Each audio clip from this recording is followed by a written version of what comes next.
சேர்ந்தாச்சுங்க. ஆமாங்க்கா, எப்படியே சாமி கும்பிட்டு பிரசாதம் வாங்கிட்டு கோயில் பக்கத்தில் எல்லாத்துக்கும் என்னென்ன வேணுமோ நல்லபடியாக வேண்டிக்கணும்க்கா.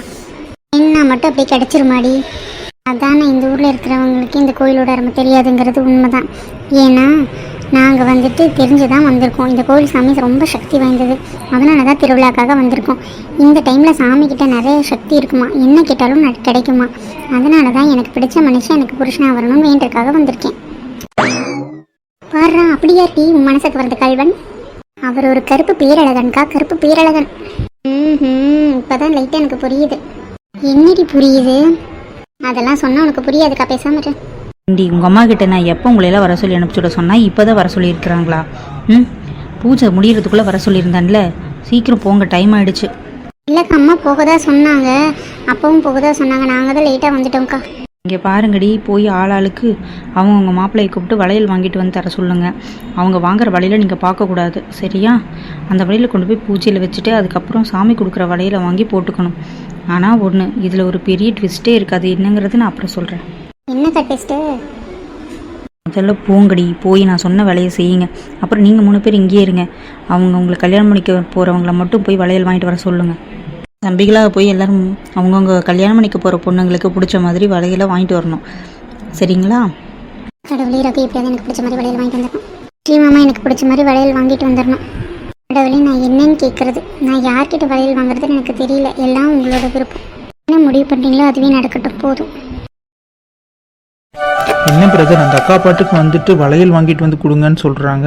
உங்கள் கட்டி போகிறவர் வாங்கிட்டு வந்த வளையலை தான் நீங்கள் கையில் போட்டுக்கணும்னு எல்லாம் சொல்கிறாங்க. அது எப்படி பிரதர் சாத்தியமாகும்? அதானே பிரதர், என்ன பிரதர் எனக்கே புரியல.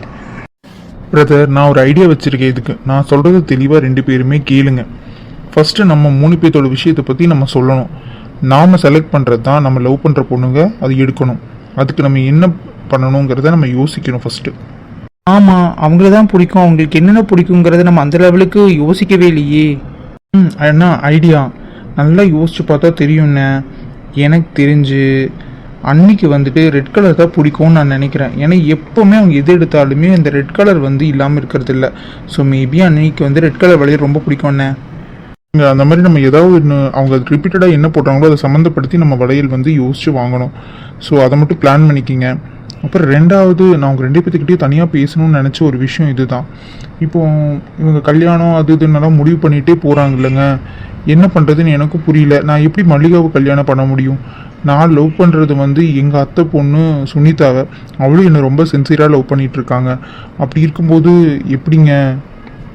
ப்ரோ, கவலைப்படாதீங்க ப்ரோ, அதுக்கு தான் நான் ஒரு நல்ல பிளான் வச்சுருக்கேன். இப்போ நம்ம 3 பேர்த்துக்கு மட்டும் தெரிகிற விஷயம் பொதுவாக மல்லிகா அன்னைக்கு மட்டும் தெரியக்கூடாது. நான் இப்போ சொல்ல போகிறத வந்து நீங்கள் சுனிதா கிட்ட நீங்கள் சொல்லிடுங்க. அதே மாதிரி நான் வந்து காயத்ரி கிட்ட சொல்லிடுறேன். ஆனால் தயவுசெய்து நீ வந்து மல்லிகா கிட்ட மட்டும் சொல்லாதனா அவள் பயத்தில் ஏதாவது ஒன்று ஒப்பிச்சிருவா சித்திக்கிட்ட. அவ்வளோதான், அவங்க சித்திக்கு தெரிஞ்சதுனாலே முடிஞ்சு போச்சு, எல்லா விஷயமே ஃப்ளாப் ஆகிடும். ஆமாண்டா, நீ சொல்கிறது கரெக்டு தான்டா. நானும் அதை தான் யோசிச்சுட்ருக்கேன். எப்படியாவது ஒன்று மல்லிகா கிட்ட வந்து நம்ம இதை சொல்லாமல், ஆனால் நம்ம பிளான் பிரகாரம் நம்ம நினச்ச மாதிரி நம்ம நினச்ச பொண்ணுங்களை கல்யாணம் பண்ணியே ஆகணும். என்னால் மல்லிகாவை தவிர வேறு யாரையும் கல்யாணம் பண்ண முடியாது. 2வது, காயத்ரி நீ லவ் பண்ணிகிட்ருக்கேன், அந்த பொண்ணை நான் எப்படிடா கல்யாணம் பண்ண முடியும்? அது எனக்கு தங்கச்சி மாதிரி தான். ஆனாலும் வேறு வழி இல்லாமல் இப்போ நடிச்சிட்ருக்கேன். அந்த பொண்ணுக்கு எவ்வளோ பதட்டம் தெரியுமா நிச்சயம் பண்ணும்போது? மல்லிகா மட்டும் குறைச்சல் இல்லைங்க, அதுவும் அழுன்னு அழுகுது. காயத்ரியாவது நல்லா படிச்சுட்டு வந்திருக்கு. இந்த பொண்ணு வந்து கிராமத்திலே இருந்து கிராமத்து வேலையை செய்கிற பொண்ணு. அது எவ்வளோ பத்திரி இருக்குன்னு யோசிச்சு பாருங்க, அப்படி அழுகுது. ஆனால் அந்த பொண்ணு மனசில் நீங்கள் நிரந்தரமாக இருக்கீங்க. அவங்க சித்தி ரொம்ப பயமுறுத்துறாங்க. ஒரு காரணத்துக்காக மட்டும்தான் அது அமைதியாக இருக்குது. எனக்கு தெரிஞ்சு நீங்கள் ரொம்ப அதிகமாக சம்பாதிக்கிறீங்க அப்படிங்கிற ஒரு காரணத்துக்காக தான் உங்களுக்கே காயத்ரி கொடுக்கணும்னு நினைக்கிறாங்க. மிச்சப்படி உங்கள் விருப்பமெல்லாம் அவங்களுக்கு பெருசாக தெரியலை. எனக்கு தெரிஞ்சு நீங்கள் மல்லிகாவை தான் விரும்புகிறீங்கிறது உங்கள் அத்தைக்கு தெரியாமல் இருக்காது, கண்டிப்பாக தெரிஞ்சிருக்குங்க. அதே மாதிரி உங்கள் காதம்பரி அத்தையும் சேர்ந்து தானே எங்கள் அத்தை கூட வேலை பார்த்துட்டு இருக்காங்க. இவங்களுக்கெல்லாம் நம்ம கண்டிப்பாக ஆப்பு வைக்கணும். அதுக்கு தாண்டா நான் ஒரு ஐடியா வச்சுருக்கேன். வெற்றிக்கிட்ட கூட கோவிலில் வச்சு நான் அதை சொன்னேன். வெற்றிக்கு ஓகே, உங்கள்கிட்ட தான் இன்னைக்கு கொஞ்சம் சில விஷயங்கள் சொல்லணும். இப்போ வந்து நம்ம பிளானில் அம்மா இருக்காங்க, அதே மாதிரி நம்ம காயத்ரியையும் சுனிதாவையும் கூட சேர்த்துக்க போகிறோம். மாமாவை மட்டும் நம்ம சேர்த்துக்கலாமா என்னங்கிறத நீங்கள் தான் சொல்லணும். இல்லை மாமா சொதப்பிடுவார்னா அவரே கழட்டி விட்டுட்டு மொத்தம் நம்ம 3 பேர், அம்மாவோட சேர்த்து 4, அவங்க 2 பேர்த்தையும் சேர்த்துனா 6 பேர் இந்த பிளானில் எக்ஸிக்யூட்டடாக போகணும். அதை மட்டும் ஞாபகம் வச்சுக்கோங்க. தயவு செய்து யாரும் மல்லிகா கிட்ட உளறிடாதீங்க. கொஞ்சம் சந்தேகம் வந்தாலும் அவள் கண்டிப்பாக சித்திக்கிட்ட ஏதோ ஒன்று ஒப்பிச்சுட்ருவா. கண்டிப்பாக பிரதர், நாங்கள் யாருமே சொல்ல போகிறதில்ல. சரி, அவங்கவுங்க ஆளுகளுக்கு பிடிச்ச வலையில வாங்குங்கப்பா. அங்கே போய் கொண்டு போய் கொடுக்கலாம். எப்படியாவது ஒன்று நம்ம வாங்கிட்டு போகிற வலையில அவளுக்கு எடுக்கணும், அவ்வளோதான்.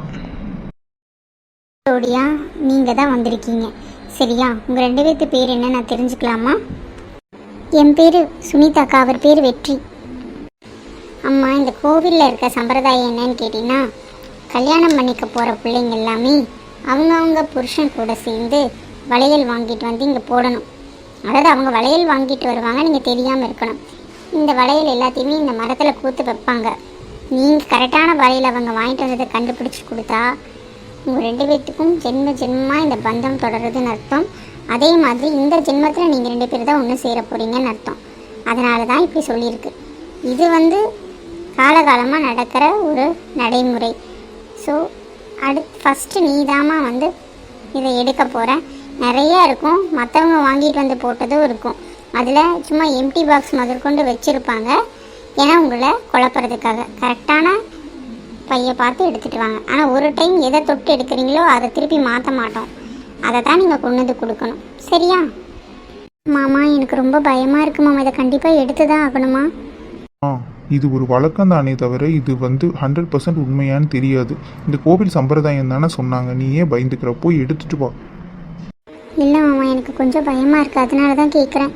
ஏதாவது ஒரு சூழ்நிலை நான் உங்களை பிரிஞ்சிட்டேன்னா அதுக்கப்புறம் நான் உயிரோடவே இருக்க மாட்டேன் மாமா. பாரு, எல்லாமே நல்லதாக தான் நடக்கும். நல்லபடியாக சாமி கும்பிட்டு எடு. எது நல்லதோ சாமிக்கு தெரியும். நல்லபடியாக நடத்தி கொடுப்பாங்க. போ. சரிங்க மாமா, நான் போய் எடுத்துகிட்டு வரேன் மாமா. நான் உண்மையாக எங்கள் மாமாவை நேசிக்கிறேன். வெற்றி மாமா தான் எனக்கு உயிர், அது உனக்கு தெரியும்ல. எப்போவுமே நான் அதை மட்டும்தான் யோசிக்கிறேன், அவரோட ஒய்ஃப் ஆகணும்னு. எனக்காக நீங்கள் தான் உதவி பண்ணும். எப்படியாவது வெற்றி மாமா கூட சேர்கிறதுக்கு. அவர் எந்த வழியில் எடுத்தாருன்னு எனக்கு தெரியாது, எந்த பாக்ஸில் இருக்குன்னு தெரியல. எல்லாமே ஒரே கலராக இருக்குது, நிறையா இருக்குது. என்னால் கண்டுபிடிக்கிறது ரொம்ப கஷ்டம். நீங்கள் தான் எனக்கு எப்படியாவது உதவி பண்ணி அவர் எடுத்த வலையில் நான் கண்டுபிடிக்கிறதுக்கு உதவணும். அக்கா, இந்தாங்க அக்கா பாக்ஸு. இதை இப்போவே ஓப்பன் பண்ணி சொல்கிறீங்களா? உடனே எல்லாம் சொல்ல முடியாது. இதில் உன் பேர் என்னமோ அதை அவங்க எழுதி வச்சுருவாங்க. நீ போ. அதுக்கப்புறம் இன்னும் 2 ஜோடி இருக்காங்களே, அவங்களும் வரட்டும். அவங்களும் வந்த பிறகு 3 பேர்த்துக்கு ஒட்டுக்கா நான் சொல்கிறேன். அப்போ தான் உண்மையாக என்ன பொய் அப்படிங்கிறது நமக்கு தெரியும். அக்கா, எனக்கு ஒரு சந்தேகம். அப்போ மல்லிகா கிட்ட அந்த மாமாவும் காயத்ரி கிட்ட அந்த மாமாவும் என்ன கலர் வளையல் வாங்கணும்னு சொல்லிட்டா என்ன பண்ணுவீங்க? அது இங்கே எல்லாருமே தனித்தனியாக தான் உட்கார வச்சுருக்காங்க சரியா? யார் இந்த வளையல் வாங்கியிருக்காங்கன்னு யாருக்குமே தெரியாது. இப்போ நீங்கள் வரும்போது 2 பேரும் முதல்ல வந்தாங்காட்டி உங்களை டக்குன்னு உள்ளே கூப்பிட்டுட்டாங்க. அவங்க 2த்தையும் தனித்தனி அறையில் தான் வச்சுருப்பாங்க. அவங்களால எதுவுமே சொல்லிக்க முடியாது. அப்புறம் எல்லாமே பொய்யாயிரும்ல. அதனால் கவலைப்படாது, எல்லாமே மாறி தான் இருக்கும் சரியா? அவங்க கண்டுபிடிக்கிறது தான். உங்களுக்கு கடவுள் என்ன அனுகிரகம் வச்சுருக்காரோ அதுதான் வரும். ஓகேக்கா, நான் கூட எனக்கு மட்டும் தான் டென்ஷன் நினச்சேன். ரொம்ப சந்தோஷமாக இருக்குது. சரி, நான் வெளியே வெயிட் பண்ணுறேங்க்கா.